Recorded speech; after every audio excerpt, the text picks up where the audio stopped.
Alright, so we've tested both of our triggers, our head trigger as well as our rim trigger. Both work brilliantly. We've obviously plugged them in, and you'll notice this one's marked head going to the head trigger, and this one is marked rim going to the rim trigger. Now when it comes to cable management, those are the things that I'm going to do after. I'm going to put those where I like them, where there's no crimping going on, and I can actually get to these connections if I need to quickly.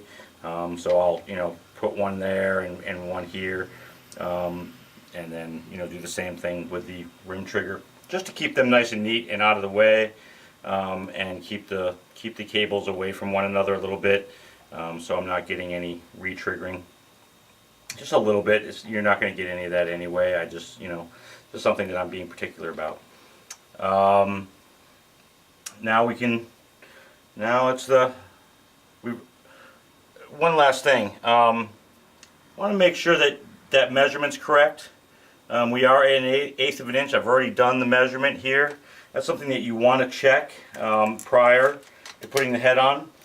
Is just make sure that you're at the 1/8 inch mark from the top of this plane here to the top of the trigger. And this piece of metal bends a little bit, so I've had to just go across like this. You might want to get a sturdier piece of metal or a yardstick or whatever to make sure that your measurement's right. That 1/8 inch is going to stick up higher than the head, and when you put the head on, it'll compress down, and when you tighten it down, it'll sit flush. But this way you're always putting pressure on that trigger onto the bottom of the head. So what we're going to go ahead and do is peel that sticky.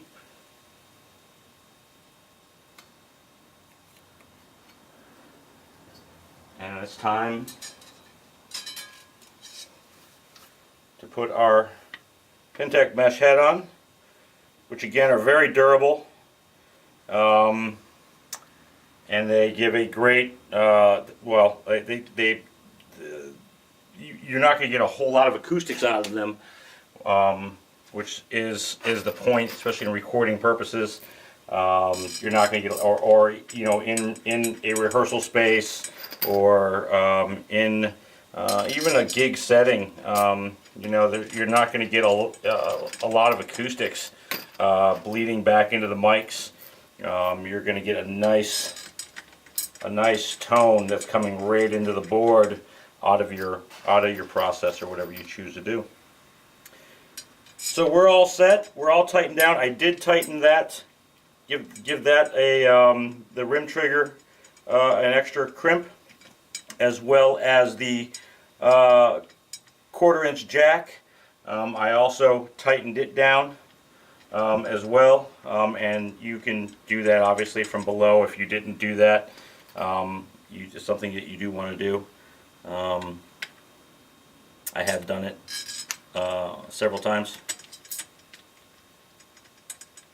And you're ready to play drums. Enjoy!